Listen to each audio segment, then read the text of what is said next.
অনেক অনেক স্বাগতম। এবং নর্থ বেঙ্গল যে সিনে অ্যাওয়ার্ডটা হয়, মানে নর্থ বেঙ্গল চলচ্চিত্র উৎসবের যে, সেটা থেকে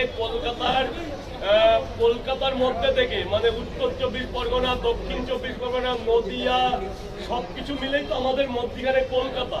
এই কলকাতার মধ্যে থেকে একমাত্র আমাকেই সিলেক্ট করা হয়েছে। তার জন্য সঞ্জয় দাকে অনেক অনেক ধন্যবাদ। এই অনুষ্ঠানটা আগামী 28শে ডিসেম্বর একদম প্রপার শিলিগুড়ি দীনবন্ধু মঞ্চে অনুষ্ঠিত হতে চলেছে এক সিনে অ্যাওয়ার্ড এবং উত্তরবঙ্গ চলচ্চিত্র উৎসব বলে। সেখানে উত্তরবঙ্গের নানা রকম সেলিব্রিটি এবং মাননীয় মুখ্যমন্ত্রী এবং নানা রকম, জানো তো তোমরা, এই একটা অনুষ্ঠান হয় বছরে একবার করে। তো এবছর 2025-এর লাস্টে আমাকে সিলেক্ট করা হয়েছে। তো আমাদের অনলাইন ফ্লাইটের টিকিটও করে দিচ্ছিল, যার জন্য আমি একা যাবো না বলে 3 জন যাবো বলে উত্তরবঙ্গ ট্রেনের টিকিট সব কনফার্ম হয়ে গেছে আমাদের।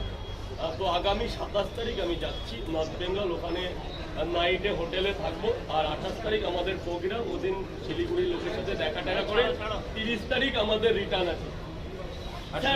আর শুভম নাম নিয়ে